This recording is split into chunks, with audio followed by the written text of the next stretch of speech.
when you're living in a modern world and you've got set amount of land and whatever else, it has to be easy, right? And so I feel like, while I don't think we have all the answers, I think the direction that we're certainly heading in and aiming to head in is to simplify. We supply a lot of cruise lines, and the reason we've had a lot of success in these commercial environments is that it's an appliance that you just put the food waste in. There's no additive. You don't have to add microbes and liquids. It Mhm. doesn't increase water consumption. It doesn't use any water at all. It just uses electricity, and it's just easy. It's got a set cycle. It turns itself off. And so when we get into the home market and the residential market, the premise of like, oh, I just want to put it in there and it's dealt with, I think that's an important factor for people to make it easy for them. And the easier it is, the more successful these initiatives can certainly be. Welcome to Care More, Be Better, a podcast for people like you who care about the social impact of conscious companies and everyday heroes. Hear inspiring stories from those who put people and planet before profit and personal gain. You'll learn how you can make a difference, vote with your dollars, and get involved today. Here's your host, Corinna Bellizzi. Hello, fellow do-gooders and friends. I'm your host, Corinna Bellizzi. Every week, I invite you to care more so that together we can create that better future. This week's Be Better Challenge, hashtag Be Better Challenge, which you can follow in social spaces, is specifically about reducing food waste and composting. And in the spirit of that challenge, I'm thrilled to introduce you to a founder of Hungry Giant. It's a clean tech business turning food waste into compostable food stock. Chris O'Brien is an experienced innovator in the waste and recycling industry with several successes in Australia. He moved to the US to expand his US operations back in 2018. With Hungry Giant Waste Systems, Chris provides innovative solutions for handling and management of organic material. They specialize in grinding, transfer, dewatering, and bio-dehydration systems. So we're going to dig into what each of those mean. And they also offer collection services for both processed and unprocessed food wastes, which we'll also define.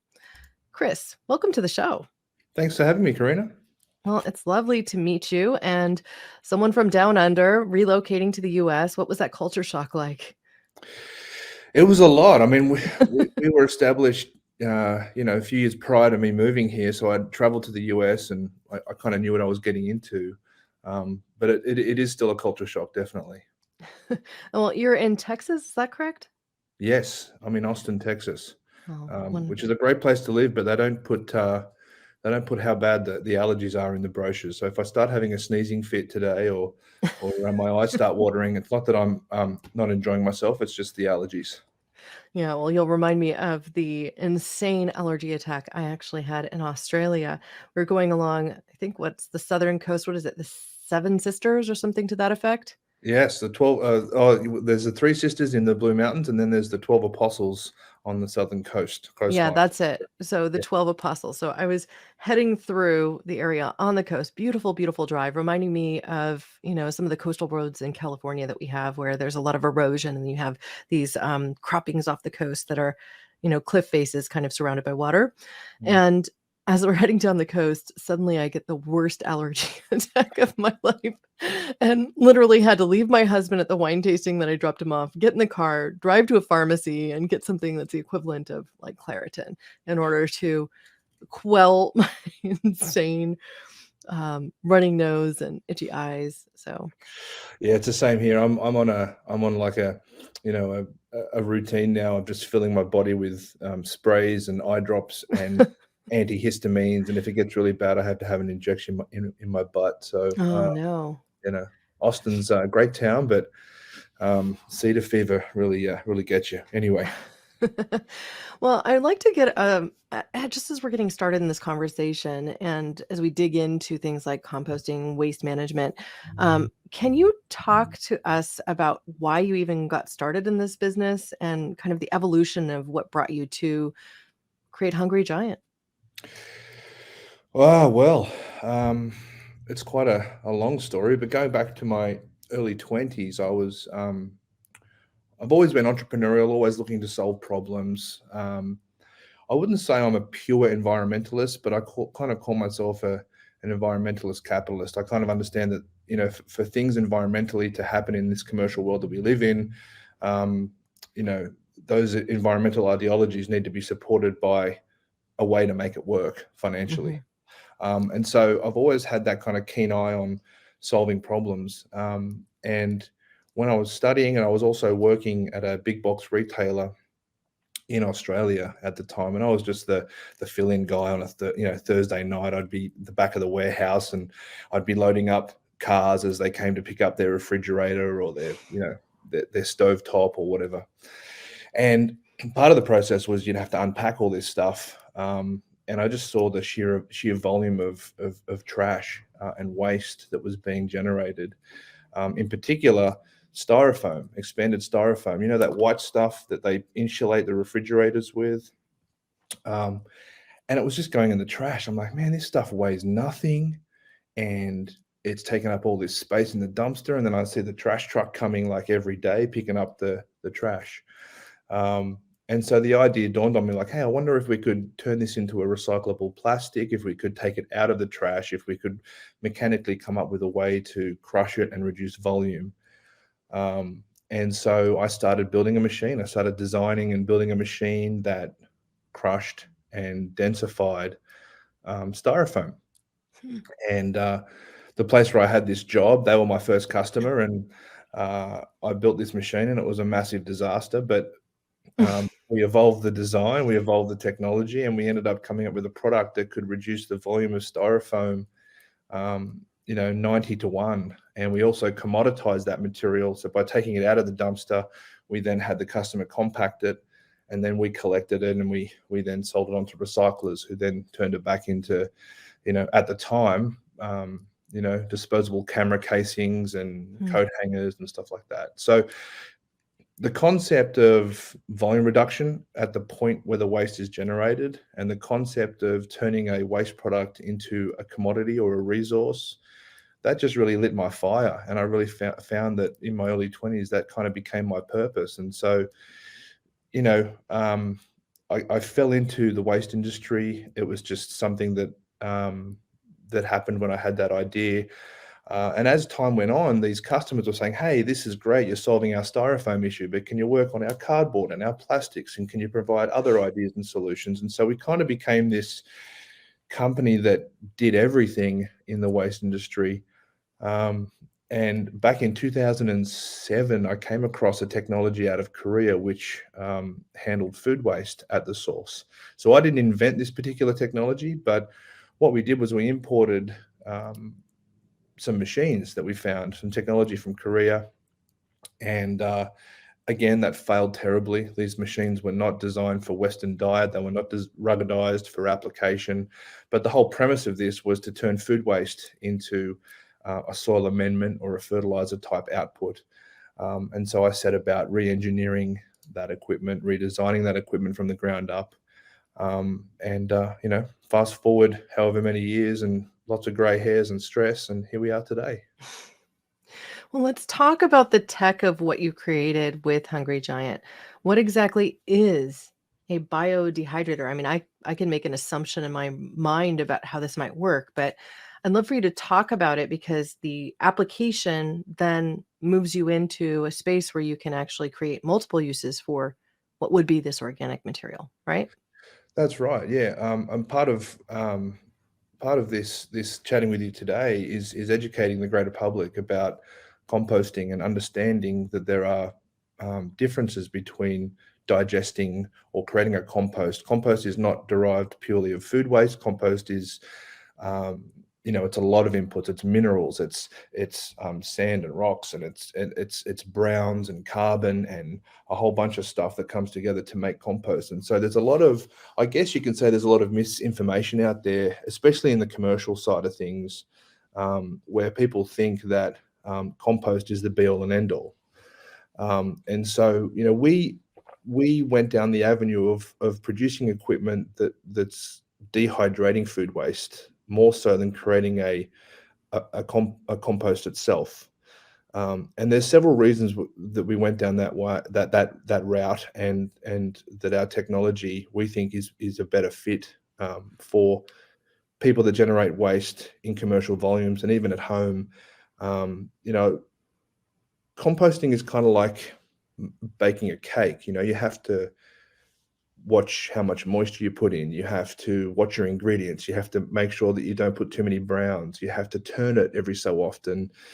And so, in a business environment, or back of a kitchen or a restaurant or a hotel or a ship or whatever, you know, these facilities first and foremost focus on their core business. They don't kind of want to be making it. They're not a professional composting operation kind of thing. And so our technology focuses on stabilizing the material. So it stops it from creating methane gases. It eliminates pathogenic transfer. And I won't get in the weeds too much about the complicated aspects of the technology, but what it does predominantly is you put your food waste in, it rolls it around in a drum over several hours, it dries it out, and it heats it to a temperature where pathogens are killed. But it does retain nutrient density in terms of NPK, all the source needs for land application or for assisting with growth enhancement of plants. So for NPK, you're talking about nitrogen, phosphorus, Yes. potassium. So Yes. just for the lay public, like to explain these things. So those are the key nutrients that you mostly feed plants, and why compost then becomes something that's usable. Now, some of the challenges of at home or at restaurant composting can be you get intrusion of insects. You might have it get a little too soupy, as you said. You have to control for moisture. It can smell. And so, of course, if you're talking about a restaurant, that's the last thing that you really want. You want to keep all those smells down. And your point about pathogens is also quite interesting, especially in these pandemic times where people are very concerned about things like, well, will it transfer disease? Or you might even have something like listeria. You hear about these recalls for, even things like cabbage or romaine lettuce, because there was some intrusion of a bacteria that ended up getting on the food sources and then making people ill. So all of this, I think, is on point. Now, I've seen some countertop composters that guarantee, in so many days it's completely done. Is that a similar technology? It's a similar outcome, but it's a different technology. So they use air circulation. They don't have indirect oil jacket heating and whatever else. But it's the same outcome in terms of creating a stabilized product that's heated up to a point where it's inert. It doesn't have that microbial activity. If you want to reintroduce it into a compost pile, if you want to blend it, if you want to add it into, it does rehydrate. It does have microbes can get stuck into it and start eating and doing their thing. But the good thing about our process is, in terms of the pathogenic transfer, in terms of that whole supply chain and risk management, it's a line in the sand. Once we heat it to a certain temperature for a certain amount of time, and we know that it's inert, it's very different to compost, because compost, you've got with open windrows or at home composting, as you said, it can get soupy at times. You can have too much of one thing. As you keep adding to it, you have varying levels of degradation of the organic material. So you could put a whole pile of food scraps from your kitchen on top of an already mature compost pile, and that changes that whole dynamic, because that then has to catch up. It has to break down. Whereas with our process, it's a start and stop, and then you've got multiple options open to you rather than just compost. And so Now, it that's would what's really also kill the healthy bacteria that is there as well, correct? Because it just becomes completely inert. it becomes completely inert. But in terms of coliform, in terms of reintroduction into microbial environments, as soon as you reintroduce it into a soil, that's just teeming with Yeah. microbes. And Yeah, so and it's fertile ground because it has those nutrients that the microbes are going to want anyway, right? exactly. Okay. Exactly.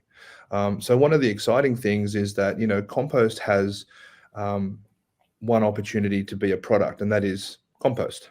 The material that comes out of the Hungry Giant systems has multiple opportunities. So it can be used for energy recovery because it's got a high burn value, so high calorific value. It can be used as a soil amendment, so it's, less trucks, less transport, and it's got a high NPK rating. We've even got a customer here in Austin who's collecting food scraps from restaurants, and he's running it through our technology, and he's turning it into pet food. And he's done all sorts of lab tests and analysis, and he's seeing that it's got amino acids and it's got all sorts of good stuff in it. So we're literally moving into this era now where commercial operators are looking for higher value use for food waste, and viewing it as a commodity and a resource instead of a waste, because sending it, putting it in your dumpster and sending it to landfill is it's lunacy. And the flow-on effects of leaking trucks and the smell and leachates in landfills that leach into waterways and all that sort of stuff. It's just crazy when this is high value, material. Yeah. Well, in my local area, I was an advocate for our waste industries to start allowing composting, and so from our food scraps. And now, just as of February 2022, they allow you to put all of your food scraps, animal and otherwise, into your compost bin. So that is nice to finally see it happen, because then that goes to a commercial operation, which manages that, and then it gets used. So for many people, like let's say you live in an apartment, you may not have enough soil around to even put something like that into use. And so composting isn't very practical. I've seen some services and cities and things along those lines where they'll collect your food scraps, and people will literally take up just some space in their freezer and freeze them until it's time to submit them to their compost system. Now, are you involved in any projects like that presently, as you expand your business? We are working on residential system at the moment, but you touch on a really important point. Composting, whether it be single family, whether it be multifamily, it has to be easy for people. Mhm. And adding another compost caddy or another dumpster, another bin, just complicates it further. I don't know if you remember when they introduced the blue bins, the recycling lids and from trash, and people were flipping out, like, how do I separate and how do I do this?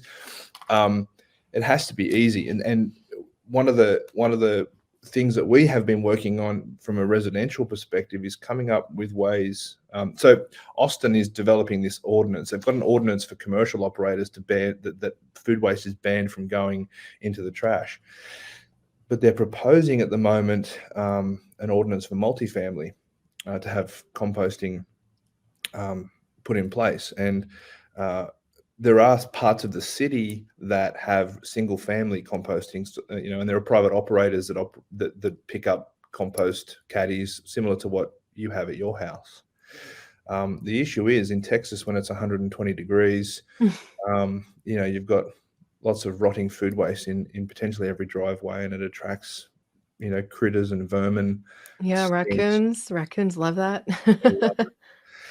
Yeah, so it's an interesting conundrum, and this is why, again, I kind of have a biased view that having some sort of mechanical accelerated degradation of food waste at the point where it's generated is really wonderful for the environment in terms of logistics. It's good to contain it in terms of odor and methane emissions, because the longer the food sits there, the more methane is generated from those microbes. And methane is 80 times more impactful than carbon when it comes to CO2 in the atmosphere versus methane. And we can't draw it down, right? So it has a long residence time before it drifts back to the surface of the earth as a solid product. So, if you're considering the impacts, this is something that I actually also covered in an episode where I interviewed another Australian, Ben Jeffries at ATAC. And he's created clean cooking and efficient energy use stoves, essentially. There is a bioreactor, a bio-dehydrator that he employs as well, where you can turn animal waste into fuel, and ultimately that becomes what is the clean cooking solution, because it then takes care of the methane production while also producing a fuel that, yes, it does release carbon, but 80 times less bad than Yeah. the methane, right? And while also cleaning up the cooking of our kitchens in some of these areas that may not have other clean cooking options. So they're over dirty fires, essentially using wood and other things that can impact their health because they're inhaling smoke and other fumes while they're cooking.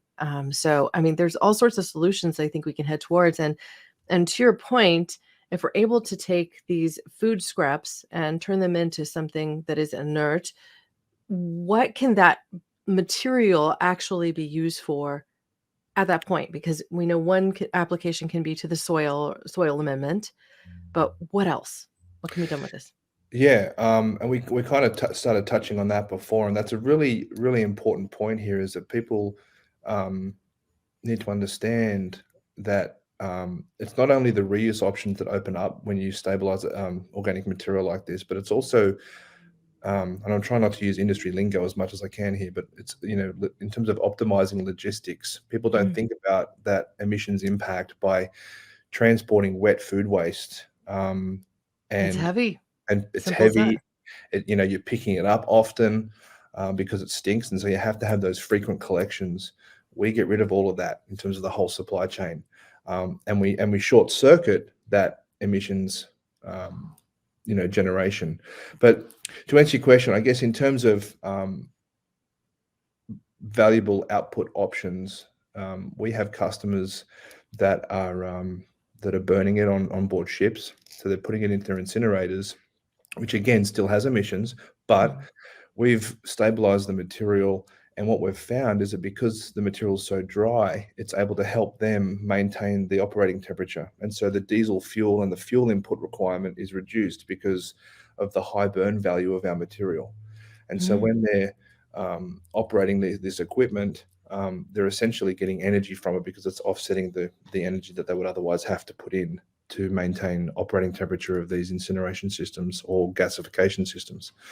So that's a big plus in terms of energy from waste. We have customers that are turning it into fertilizer. So they go through and they, balance pH.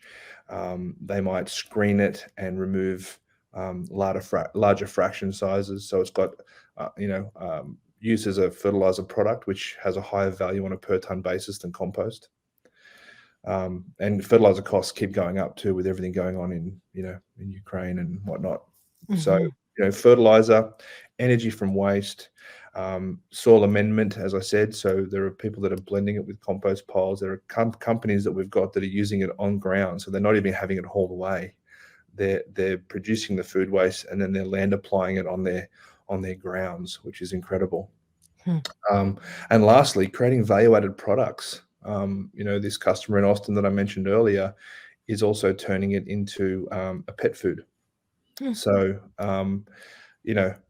compost can only ever be compost, but the output from our process has multiple options. And, what the best option is depends on the customer's situation, their location, their grounds. But we do know that we're reducing logistics and transport collection frequency from, anywhere from 70 to 90%, which is impactful. So let's talk for a moment about this dog food. Like, let's say, I'm very curious how you would take something that I think of in my mind as soil or fertilizer and put that into a second application of food. How does that work? Is it just a nutrient amendment, or is it So more like a kibble? it's I'm like a just kibble. So they're Mm. they're they're very carefully controlling the input. So we're not, when you think of like pet, restaurant scraps to pet food, it's not every restaurant blended. He's got a number of customers that produce a very sequential, predictable output. So you've got like a ramen noodle bar that has beef bones and beef broth and noodles, for example, and then you have a juice bar that's got juice pulp and all that sort of stuff. And so they've got multiple of our machines, and they run effectively an ingredient list into each machine. Then they blend that material, they screen it, Oh, that's so to smart. oh, it's the I mean, if guy you think the about guy it, that like having those bones go into effect because like maybe it's used as a soup bone or something like that, and of course it's left behind, but that would still have valuable nutrients in it that a dog needs. I mean, if you yeah, think about it in the wild, dogs, they eat the whole of the animal. They get a lot of calcium, right? exactly, Um, exactly. I I live near an open space preserve and I see coyote scat and I can always tell the coyote from the dog because it's full of animal hair and bone material. Sometimes it'll even appear white, right? Because of how much Calcium. bone material is Yeah, in there. And so to build strong bones, healthy teeth, I mean, we need animal feed to be closer to what, the wild counterpart would have in order for them to maintain optimal health. So many of the conditions that you see dogs run into where they might have dry coat and things along those lines, hot spots are related to their diet and the junk that we've been putting in their food. And so cleaning that up, but going to food sources that aren't just filler, I mean, I think that's absolutely critical. I have an 11-year-old dog. She's very healthy, but I see a lot in my neighborhood that probably are just getting the worst of the kibble. 100%. 100% right. The natural, canine diet was a mixture of whatever they could get, Mm, essentially. yeah, a lot of And they would rodents. yeah, and they would eat whatever they could eat. And so, the owner of this company, he's a dog lover as well.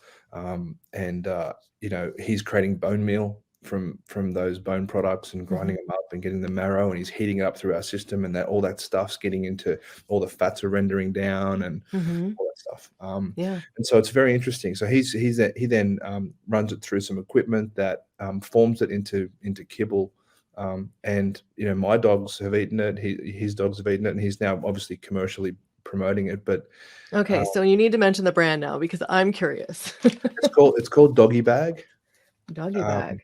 which is a pretty good name, and it's restaurant food scraps to pet food. So I think it's a pretty apt brand. So yeah, Jeff is one of the co-founders and a gentleman by the name of Mason. Very clever operators, and I'm really proud to have our technology affiliated with this, what I think is the new frontier of turning food waste into higher value commodity. And one of the things I wanted to touch on, which again is getting in the weeds a little bit, but I think it's really important, is that everyone at home knows that a lot of cities that they're living in are creating ordinances and mandates to have a compost system Hmm. or have a compost collection program. And what nobody is talking about is that the infrastructure already cannot cope. So the composters that are out there that are 5-10 miles from the metro area where these cities are mandating food waste recycling initiatives, they're hitting capacity. And Hmm. they're either going to have to find other ways to create a higher value product, or they're going to have to move further out of town, which is more miles per pound of Hmm. food waste. And one of my colleagues here just the other day showed me a statistic somewhere in North Carolina, and it was a graph, and the graph had, hey, here's the thousands of tons of compost capacity from infrastructure providers, so people that operate compost facilities. Here's the capacity, and then the graph said, here's the amount of compost collected in that area, and the amount of compost way surpassed the capacity of these commercial operators. And that's happening in California too. I was at the Waste Expo last May, and I was at one of the talks there. There's a And waste expo. there is, yeah, I mean, of of course there is, right? It's a course huge there is. industry. I mean, it's mainly a junket of people in the industry just wanting to catch up and get drunk. So they But all are. Let's be but, real. but I mean, you get some good stuff out of it. Um, but yeah, I mean, even at that talk, they were talking about, hey, we've got 23 facilities, we're expanding to 26, we've got these ones under construction, and those ones that aren't even built yet already have volume allocated at their capacity. Hmm. That's how far behind they are. So no one's talking about, you know, that infrastructure can't cope. And the flow-on effect from that is that when you have an oversupply of compost, guess what happens to the commodity value? Mm. The value goes down. And Yep. so you've got increasing collection costs, you've got facilities being pushed further out, which means their cost per pound is going to go up, more diesel, more wages, et cetera, et cetera. then you've got a declining commodity value. So you've got increased supply, declining commodity value. What does that mean? It means that compost is not going to be the black gold that everyone used to refer to it as. And this is where creating a fertilizer or a soil amendment or a value-added product like pet food is the future. And this particular company in Austin, again, they're forward thinking, and they're putting the money and they're putting the effort into creating IP and doing the research. And I really think they're the new frontier in terms of turning that food waste into more usable resource. I think I would be an advocate for getting to the point where we have all that amazing compost available to get to a spot where it's commoditized, to the point where we can take it and spread it. Exactly. I mean, the reality right now is that we are losing our topsoil at an alarming rate. I also learned recently that our number one export is actually topsoil from the United States elsewhere. And so if you're looking at on a volume and weight basis, right? And so we're getting to a stage where we have leading thought leaders like Sadhguru himself out there talking about the need to preserve and protect our soils, and topsoil being one of those that's eroding most quickly. So I'm curious if there's a way to connect these things long term, so that we have something as simple as spreading onto prairies, so that we have healthier grasses, so that we can have ultimately cattle that free range and are able to build more nutrition systems, sequester carbon, keep our grasslands healthy. Because getting it all to go back into the soil is, I think, the goal at this point. And we call it the drawdown principle, right? Yeah. Sequestering carbon into soil. Yeah, I mean, again, sequestering carbon or decarbonization is the buzzword of the year or the last few years. And, I think, this is where government kind of has a responsibility, because it's all about incentives. When you live in a capitalist society where it has to make sense for that private operator, they might have a huge pile of compost that they've produced, but they're not going to spread it over there for nothing because it costs them X amount of dollars to produce it. That's right. And so, that's where tax incentives, that's where government incentivizations, incentives, I should say, are so critical to this process, because environmental ideology, for it to work, has to make financial sense as well. So what are the negatives, if there are any, between what you're processing is like in this kind of a dehydrator, a bio-dehydrator, versus something like a traditional composting where you're turning it, or vermicomposting? The one that comes to mind that most people would think of is our system is a mechanical process and it's using energy. Having a compost drum in your backyard uses no energy. The downside of energy consumption is offset by the upside of not having methane generation, because we're short-circuiting it.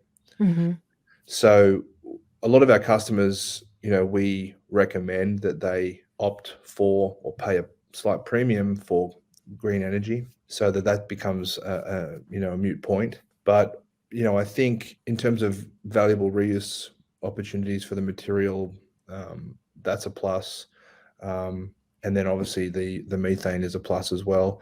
The only negatives are that, with any mechanically assisted process, there's the potential that you're dependent on a mechanical process, and if those machines break down, there's a high cost involved with repairing or fixing that equipment.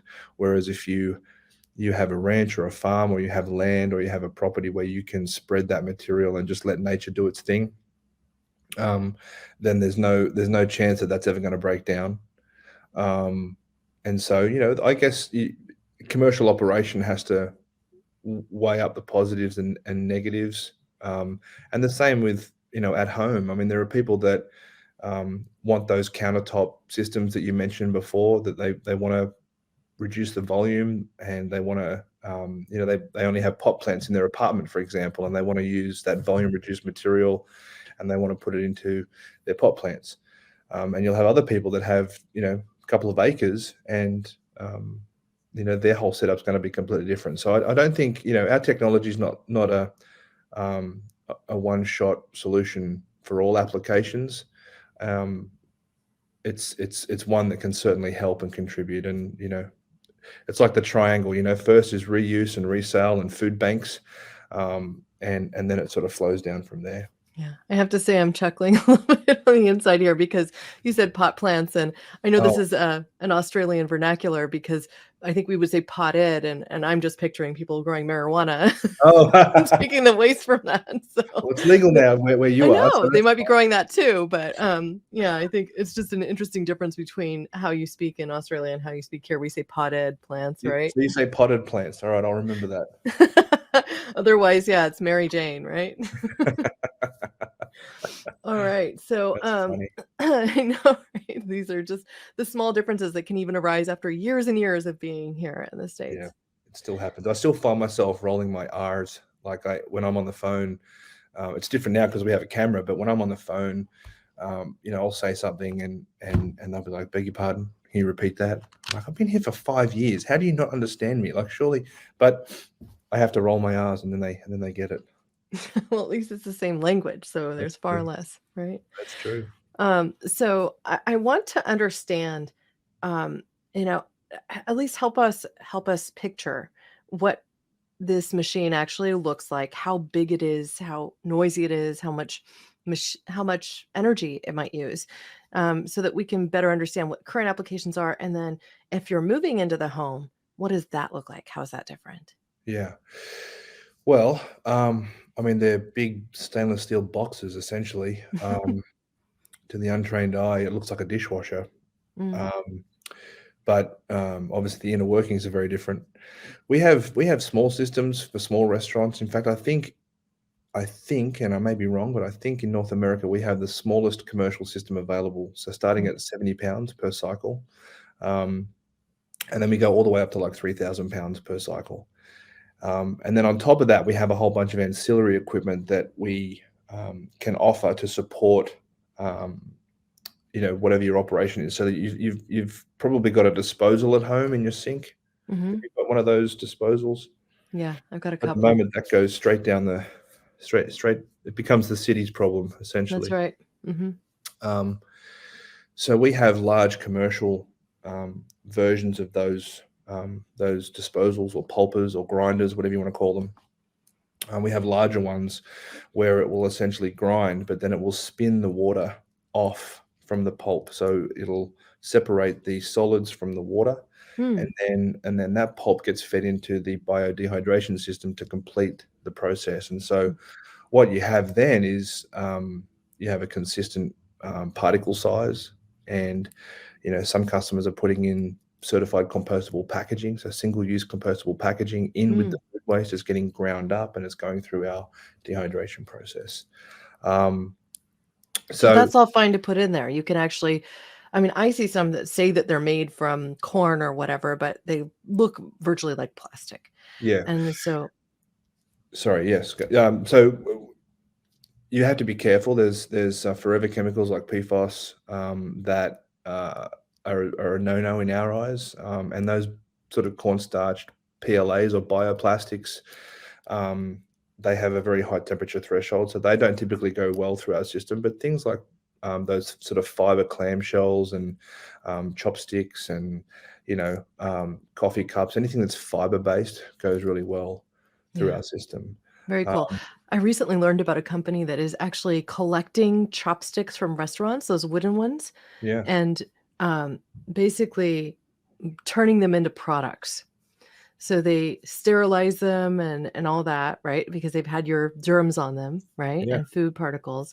And they're turning them into some really creative things like cutting boards and bowls and different things like that. So I'm That's curious clever. to see where else we can have these innovations crop up with time because while a simple solution could be just add it to what is going to be the soil amendment, creating something that can be second use is also incredible. This is all getting us to this kind of perspective of trying to take it from cradle to cradle. So it's raised as food, it then becomes food again, either through the soil or through a secondary use. I mean, that's where our thinking needs to be so that we can emerge from what our present crisis is. I'm here on the central coast of California. We mentioned this briefly when we were talking previously. We're flooded. We are getting atmospheric rivers coming back to back. And so a term I'd never even heard before, a bomb cyclone, which hit Capitola and ultimately put the entire little jewel box city underwater, and the waves were pummeling into the streets that we are known to walk through, and just Yeah. so and these things are coming up with increasing frequency, these climate events. So getting to a spot where we can be much more mindful about our consumerism, about getting to a point where we are actually integrating these cradle to cradle principles into how we construct our business, how we live as a society, what we put in our trash bins, and creating solutions long term that can make it easy for us. Because I have to tell you, I do home composting. I started with vermicomposting. It was really tedious, right? And I'm a little bit of a let's just say I can be a little OCD, obsessive compulsive, right? So I'm like going through the soil, picking out the worms and trying to find all of their individual little egg sacs and keep them separate, and then go ahead and get the black gold and make the tea to water my garden and do all of this. It took me, a lot of time to do this the way I wanted to do it, with the level of protection for the little critters in there and everything, right? Would be hours. And then I move on to, okay, well, I'm just going to do turning the soil, and I'm going to get this simple garden, constructed unit that touches the soil and that we have to physically like stick shovels in to turn. And we kept that up for another year and a half, 2 years, right? I'd get to the point where I had more soil than I actually needed, right? And then I get to the point where I'm like, okay, what are we going to do with the excess? I donated my worms to my friend. I went and I'm going in looking at what else I can do with the soil. We ended up spreading some of it in the undeveloped part of our land, right? And so I'm the uber green, right? Yeah, I'm, you're the extreme. You're the I'm the extreme for extreme, sure. but it's not pleasant, right? How many times a banana peel starts to smell, and you get the fruit flies that get into your bucket, whether or not you want them to. And unless you're taking the compost scraps out every single day, you do get some smell, you do get excess moisture that's created, you do get some methane. And now taking those food scraps and putting them in with all of our yard waste, it's fine, but now the yard waste bin smells like, chicken scraps and food scraps, right? Yeah, yeah. It's not delightful. It's not, and, I mean, nature's process is perfect and beautiful, and you don't wanna mess with it too much, but when you're living in a modern world and you've got set amount of land and whatever else, it has to be easy, right? Right. And so I feel like, while I don't think we have all the answers, I think the direction that we're certainly heading in and aiming to head in is to simplify this. And Yeah. the reason we've had commercial success, we supply a lot of cruise lines, and the reason we've had a lot of success in these commercial environments is that it's an appliance that you just put the food waste in. There's no additive. You don't have to add microbes and liquids. It Mhm. doesn't increase water consumption. It doesn't use any water at all. It just uses electricity. And it's just easy. It's got a set cycle. It turns itself off. And so, when we get into the home market and the residential market, the premise of like, oh, I just want to put it in there and it's dealt with. I think that's an important factor for people to make it easy for them. And the easier it is, the more successful these initiatives can certainly be. Wow. Well, I can't wait for that moment. So when you do have that consumer home unit, I want to bring you back on so we can talk about it. Yeah, maybe you can be one of our first trials. We'll send you one. I would definitely say yes to that. As it stands, I talk to my kids a lot about our food waste. We recently adopted 3 guinea pigs, and so my kitchen scraps have gone down a different composting route of late That's great. because they eat all of the carrot tops and the vegetable matter essentially that I can come up with, aside from potatoes, which are apparently toxic to them.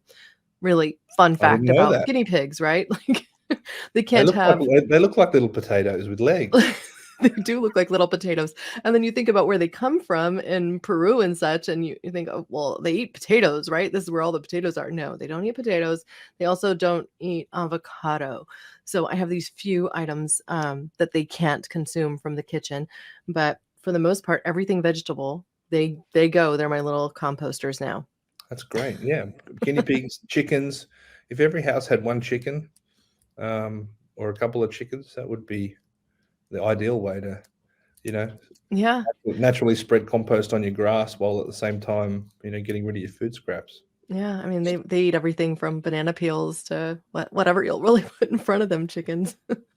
Totally. We had I forgot to mention this. We have a customer in New Orleans who's just installed our equipment. It's a smaller restaurant, but they're super green, super sustainability focused. They've built this restaurant that's got like geothermal. There's my office phone. I should have muted that one too. Oh, hey. Um, uh, Geothermal wells where they're heating water. They've drilled Mhm. down and they're heating the facility or cooling the facility with With the heat pumps, geothermal. basically, Yeah, using heat pump, natural heat, yeah, right? yeah, that's right. And then outdoors, um, they've got these little pellet heaters, wood-fired pellet heaters, and so they've started putting our dehydrated material through the wood heaters and burning it as a mini fire log, if you want to call it that, Hmm. in the restaurant. So and it smells good apparently. I wasn't expecting that, but it's not an offensive smell. Wow. So we're on the cusp of a lot of stuff happening that and hopefully this just becomes the norm, and hopefully um, you know just like the blue bin 20 years ago was such an inconvenience and people didn't want to be a part of it. It's generally, a lot more accepted now, and consumers drive change, whether it be at home or whether it be conscious eating at a restaurant, and choosing where you dine, and working with restaurants that have corporate social responsibilities, and they are trying to be better restaurants. That are caring more and being better. Yeah, that's right. Love it. Thank you for bringing in the title of the show. Now, I would love for you, before we wrap, to share with our audience how they can encourage, let's say, the restaurants they dine at to use their scraps more responsibly. How can they push from the bottom for more change at their favorite spots? Well, it's rather ironic that you mentioned that. We're in the process of developing this. I probably shouldn't talk about it because it's not launched yet, but we are working on a certification for restaurants where Hmm. if they have our technology and our solutions in the back of house, normally the patrons would not be aware that the facility is equipped with our technology. And Hmm. so we're in the process at the moment of developing a certification, and we've called it Plate to Farm, like plate and then a number 2 farm. Oh, nice. And the concept behind Plate to Farm is that if restaurants subscribe to this certification, they can then display that on their front door. They can have a certificate that shows that they are certified as a Plate to Farm restaurant. 100% of their food is landfill free, and that they're turning their food waste into a valuable commodity. Yeah. And so the plan would be that these restaurants who subscribe to this would then use the Plate to Farm logo on their menus. They'd have, maybe a little cardboard A-frame on the tabletop, and so you go in and that if you do leave scraps on your plate, or if you are full and you don't eat that last potato or the last carrot or the last piece of meat or whatever, you can have that guilt-free dining experience for yourself and know that no matter what happens, that stuff is going to be collected, it's going to be diverted, it's not going to sit in a trash bag, it's not going to rot in a dumpster and go into landfill. And so that's something that we're working on, and I hope that it takes off, and I hope that um, you know consumers will, as they become aware that there are things like that out there, consumers can kind of dine with, again, that sort of guilt-free mentality, but at the same time, they can also put pressure on restaurant establishments and say, "Hey, why aren't you doing this? It's almost a duty to be recovering food waste." Wow, I love that. And I have another question I'm asking of those entrepreneurs that are really focused on these sorts of solutions. So, what is your dream of the future, and how is Hungry Giant part of realizing that dream? It's a big question. It's a big question. I mean, I think the obvious thing is, I'd love to see technology like ours and even other companies that are competitors to us. I'm of the view that it's an abundant world out there, and if you're adding value and doing things that are enriching our existence and our experience, that everyone can make money and everyone can do well. So I think the dream is that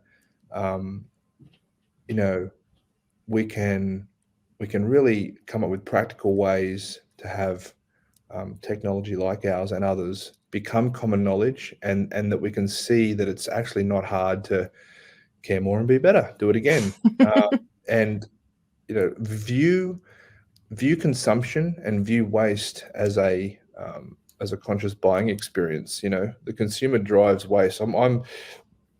I'm shocked, since moving to the US, and Australia is still very bad, but I'm shocked at, since moving to the US, that Amazon era that we live in, of just boxes and boxes and boxes coming to our front door, and we're guilty of it, Mhm. but just the amount of packaging and waste, and the way things, I get things from Amazon, it'll be the size of an AirPod container, and it comes in a Yep. box this big with all this packaging in it, and I'm just like, okay, I think if we can buy consciously, we can drive down waste, because for the most part, we've only spoken about food today and composting, but if you look at landfills, I mean, we're still, for the most part, using these things one time. It's a Mm, single use economy, and then it gets picked up by a trash truck, and then it gets taken to a hole in the ground, mm, buried. I mean, we haven't really. I mean, there are. I'm paraphrasing, but there are a lot of different recycling initiatives and transfer stations that source separate, and they take out the high value commodities, and there's a whole bunch of stuff that happens within that whole supply chain. But for the most part, the amount of waste that we're putting into a hole in the ground um, is just shocking to me. So my mm, dream is that I'm only a small player and a small fish in a big sea, um, and that I hope that our technology and competitors of ours can become more commonplace, and mm, that we can have an impact in the context of food waste. But um, you know, on a bigger level, I hope that technologies are developed to really capture waste going to landfill, and that in my lifetime, I hope I see energy from waste. I hope I see, landfills as something where we just look back at it and go, how did we do that for so long? How did we think that consuming so much on this side and then sending it to landfill was a great idea? And the part of the problem is it's just out of sight, out of mind. If any of your listeners went on a landfill tour, one, they'd probably dry reach and vomit most of the time because it smells so bad. But you just do not realize the amount of waste on a per capita basis that we create, and even people like you and I, who are trying to reduce our waste and trying to reuse things and trying to be, we still have an impact. And then there's people that just don't even think about it. It's just like, well, I don't care. It's in the container now, and it's someone else's problem. I hope that changes. I hope society changes the paradigm, and I hope people start to be more responsible, because I've got 3 young daughters, and one of the ideologies that plays on my mind is, what is this world that they're going to grow up in? Not only in terms of, like, AI and all that stuff that's happening at the moment that's kind of freaking me out, but environmentally, we are but temporary custodians of this pale blue dot. Well, Chris, I have to say, I completely agree with you. Some of my earliest memories are of visiting the dump with my dad because he would be taking something that broke on the farm essentially there, right? And there's nothing in my mind that's more awful than the smell of a rotting orange. Yeah. It's Wow. just, I mean, there are certain things in my life that I don't think I'll ever forget. And the smell of a dump with a lot of food waste is just atrocious. It's So atrocious. if we can turn that into something else, the scent of dumpster juice could go away. Like, it doesn't have to be our reality. It can smell clean. We can have much less waste.